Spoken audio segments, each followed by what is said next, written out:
Major funding for these broadcasts has been provided by grants from New York Community Bank, AmTrust Title Insurance Company, Perfect Building Maintenance, M&T Bank, Customers Bank, Marks Paneth LLP, Capital One Bank, Collins Building Services, Meridian Capital Group. Additional support has been provided by grants from AKA Hotel Residences Corman Communities, Ariel Property Advisors, Amarant Bank, Bank of America Merrill Lynch, Briarwood Organization, Chase Commercial Mortgage Lending, Chase Commercial Term Lending, Citizens Bank, Dime Community Bank, Douglaston Development Levine Builders, Flushing Bank, Friedman LLP, Handro Properties LLC, Handler Real Estate Organization, Hodges Ward Elliott INC, Investors Bank, James D. Kuhn Real Estate Institute at Syracuse University, John Casamatides Red Apple Group, Keysight Capital Partners, Matone Group, New Banks, Newmark Knight Frank, Ocean First Bank, Optimum Window Manufacturing Corp., People's United Bank, Rockefeller Group, Rosewood Realty Services, Stonehenge NYC, SVN CPEX Real Estate Services, Tierra CRG, the Meringer Family Foundation, and these friends.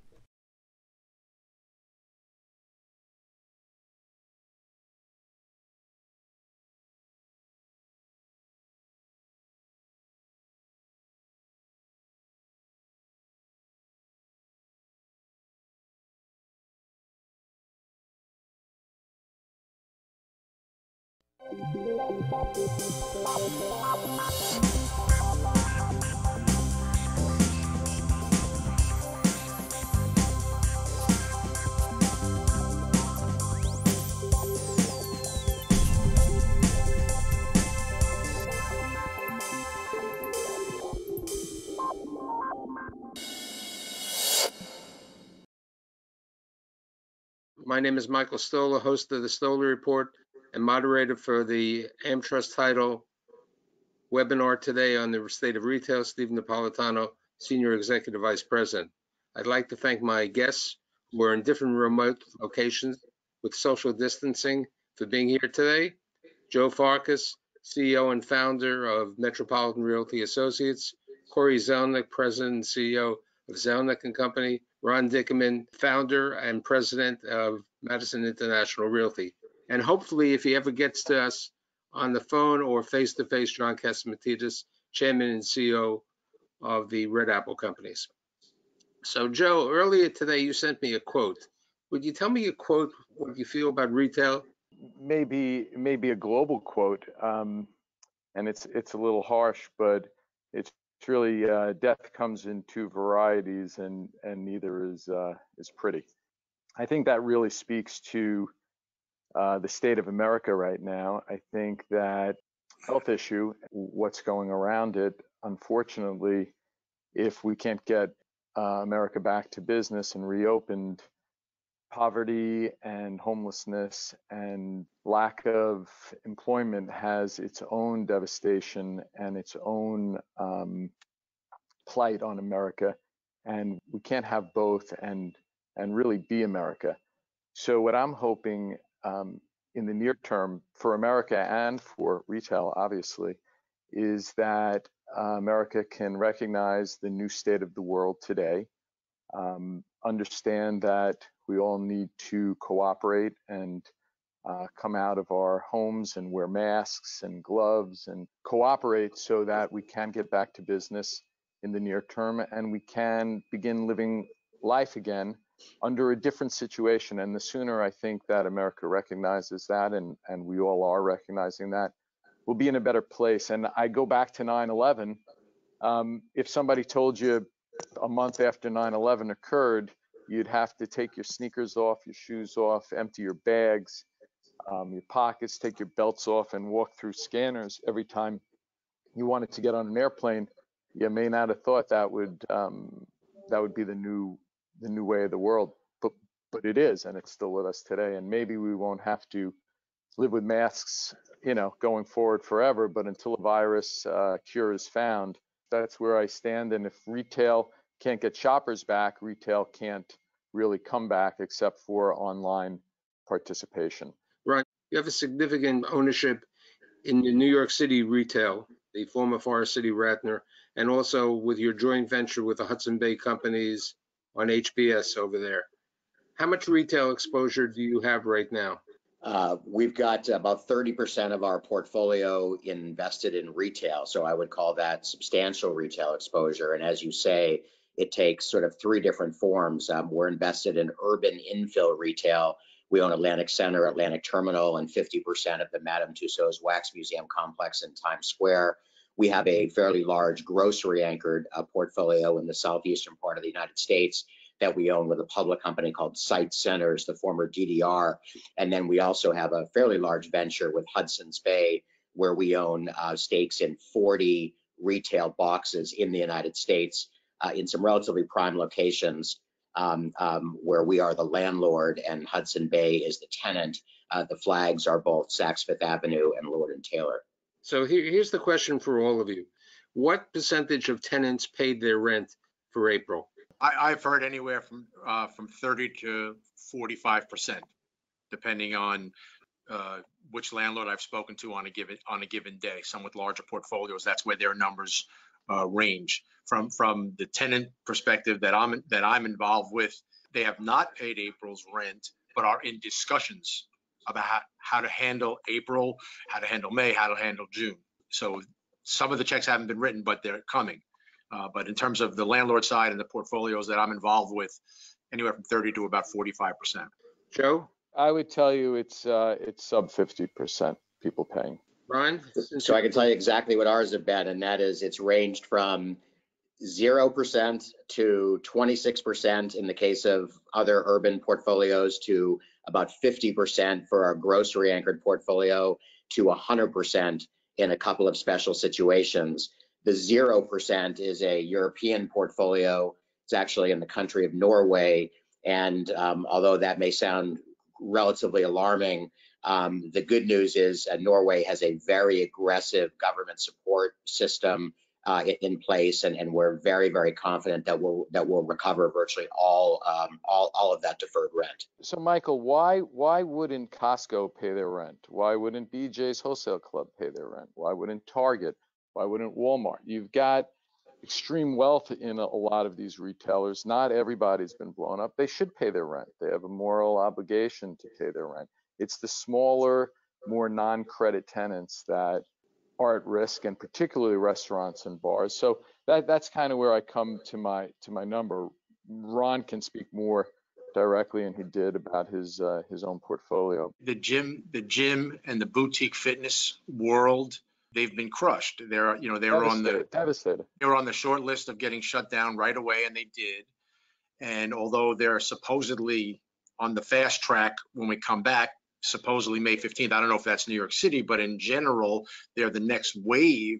The problem is not so much the Blinks and the Equinoxes of the world and the Planet Fitnesses, maybe to a degree, but the smaller boutique fitness, which has become such a large part of the community at large. They run facilities with rooms and studios that hold 30 people. In the short run, maybe even the long run, they're not going in there with 30 bodies. They may be mandated, and if not, it's just going to be people and how they react. They're going to be 15 people in that room, best case, which then reflects back on the operator and their income.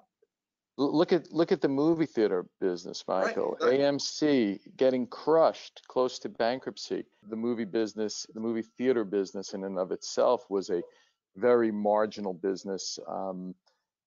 Paid rent, but took a tremendous amount of landlord work to get these properties going, always looking at their earning ratios. These guys are getting slaughtered. I mean, it's going to be even longer before theaters come back than as Corey mentioned, the gyms, I believe. We have a 25 screen AMC movie theater at the Madame Tussauds Wax Museum in Times Square, and that's kind of a good metaphor for where landlords find ourselves. I think Joseph was saying at the very beginning that first and foremost, we're human beings, we're doing our part. There's a global pandemic here, and we're doing our very best to flatten the curve in order to get back to work and to reopen the economy as soon as we can.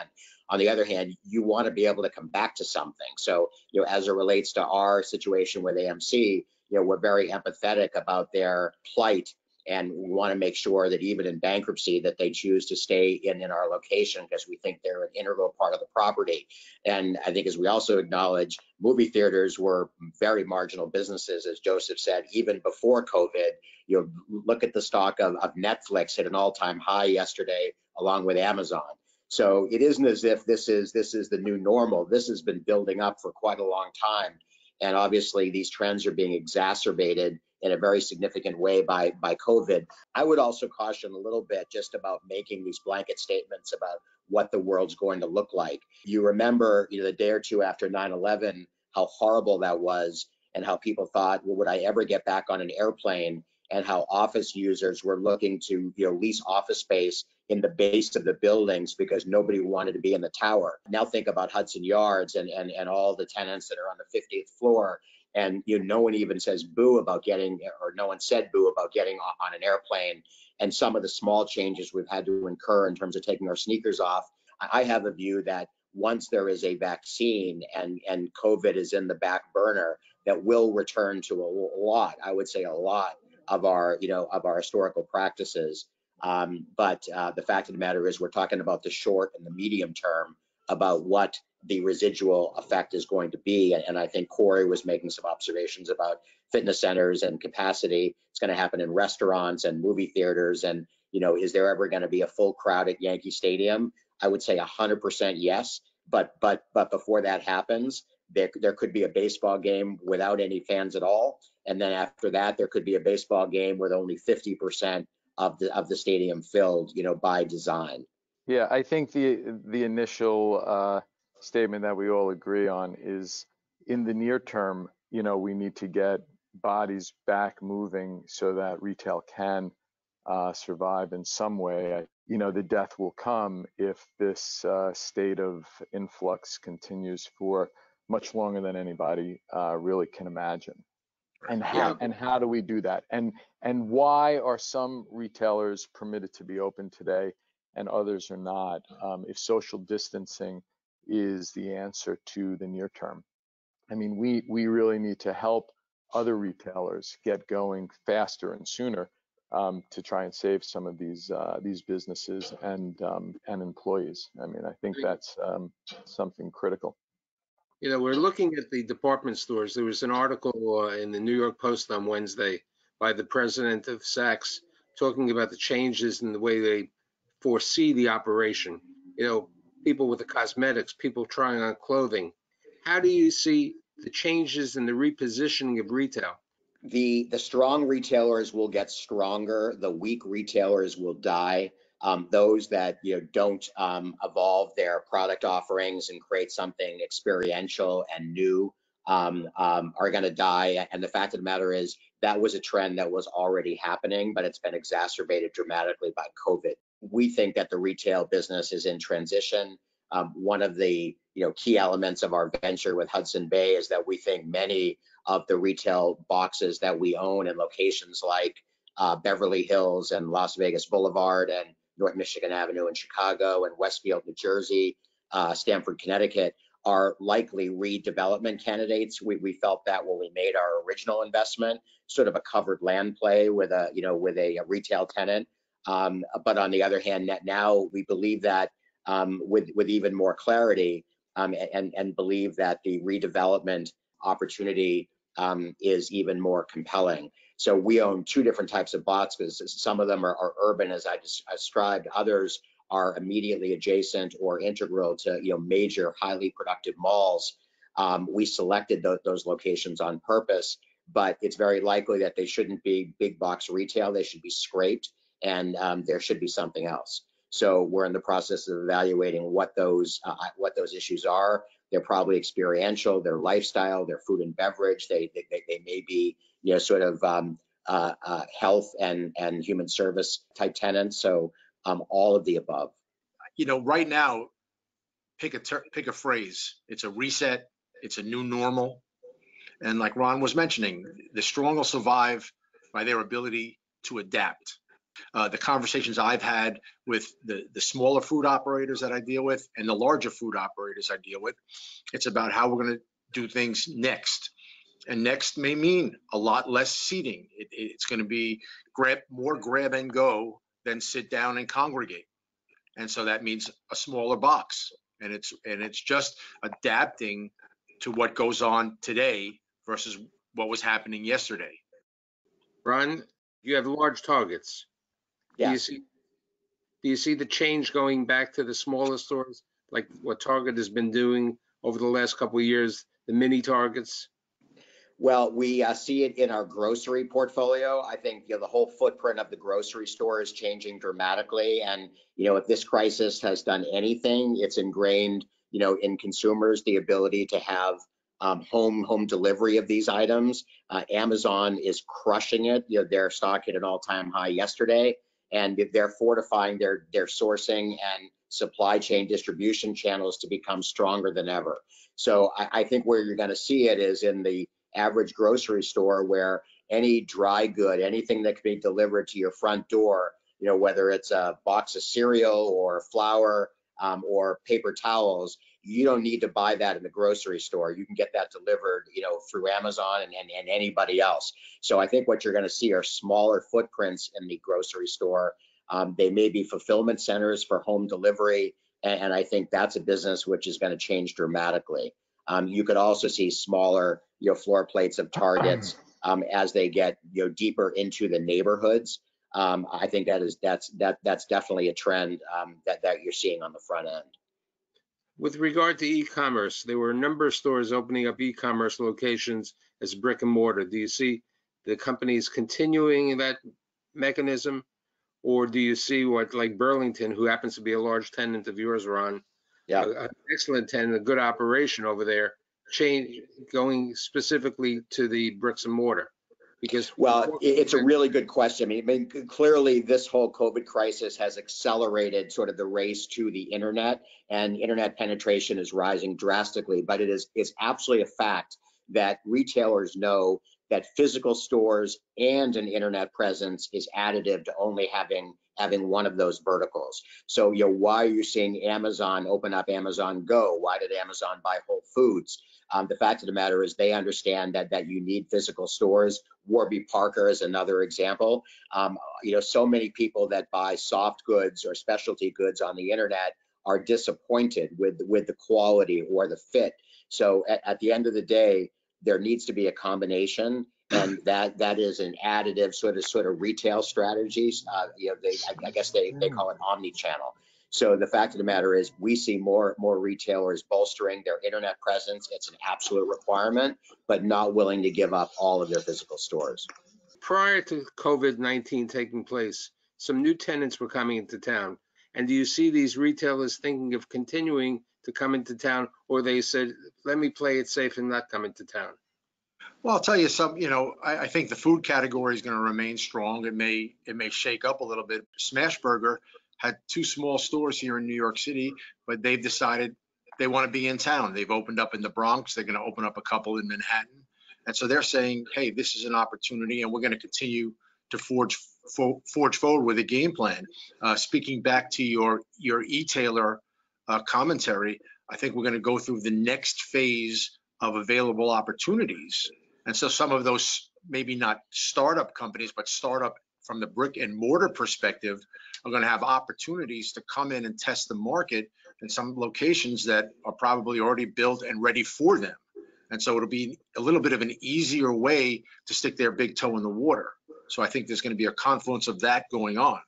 Last week, I did a webinar on the restaurant industry, and many of the restaurant owners who were on the show and chefs said there'll be like 1/3 of the restaurants won't reopen. Another portion, the comment was made, it is smart for the landlord to continue working with the tenant, because if you have to release the space and rebuild the space, you're going to lose rent over there.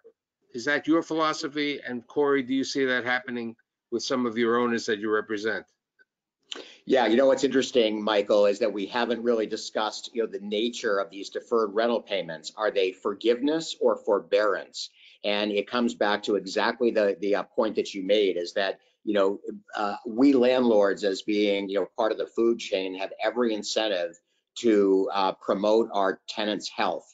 And the fact of the matter is, if tenants are on the fringe and need financial support, it behooves us and motivates us to make sure that they survive. On the other hand, if a national tenant with a substantial credit, chooses not to pay the rent, that strikes me as an abuse of the system and not doing their part. So the fact of the matter is, we're all human beings. We're part of the food chain. We're very empathetic about this COVID crisis. We're all motivated to get the economies back open. But the fact of the matter is, there are a lot of tools that we have in our toolbox. We've been facilitating the connection between our tenants and government assistance programs. We've been speaking to lenders about available forbearance opportunities, to the extent that this crisis goes along. We're aware that some of our, national landlord partners and colleagues are being extremely aggressive and actually taking the burden of the administrative applications and filings on behalf of their smaller tenants with government subsidy programs. So again, doing the right thing, being empathetic, making sure that we can help our tenants survive. The most important thing, as we're all sheltering in place, that we have jobs to go back to. And that's true of waitresses and cooks in restaurants, soft goods, and essential and non-essential tenants.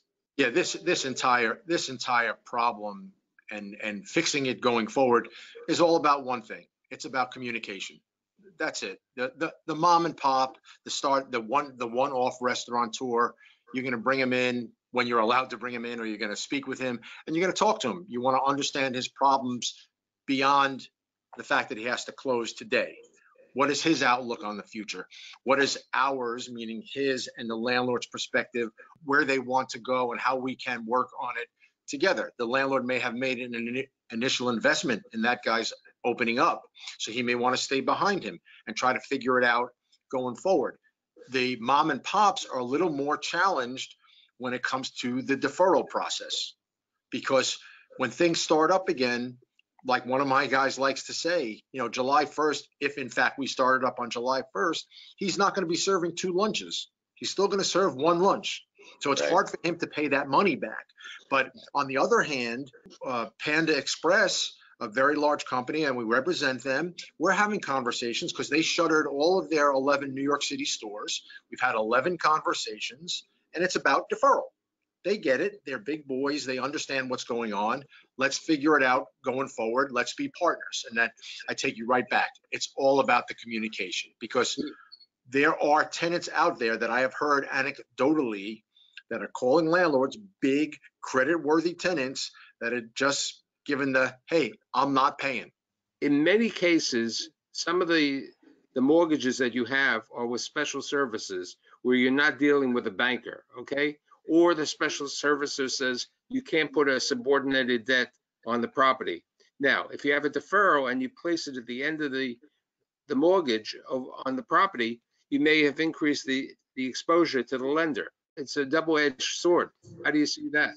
So we have all different types of loans: balance sheet loans, insurance company loans. We have CMBS. We have discussions with special servicers. Because we're fiduciaries and trying to be good citizens, we are having discussions with lenders about what could be the flexibility in terms of interest and principal deferrals that might match with the rental income profile of our assets. And by and large, we are finding the lenders to be very engaged, very empathetic, and willing to be flexible, doing their own due diligence and wanting to understand the cash flow profiles of the underlying assets and the merits of the request being made. So this is early days. We've only been doing this for 4 to 6 weeks, but the fact of the matter is, I'm finding them to be partners and constituents in the area of doing the right thing.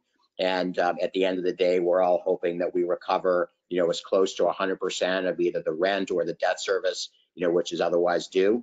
And we're trying to do the right thing just as it relates to citizens. But your question is sort of well taken, Michael, is what happens to the cash flow profile, what happens to the principal balances, what happens to the accrued interest, how much of it is forbearance, how much of it is forgiveness. I think it's all on the table, and we're all partners. We're trying to figure it out. One comment that has been said over the years numerous times on my shows is that urban retail is doing well and will continue to do well.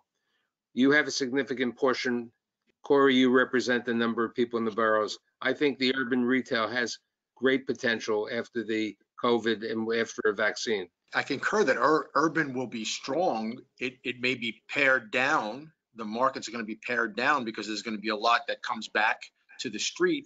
But once we get the city, I speak to the city, to full occupancy, people back to work, people on the streets, that'll help push urban back to where it was.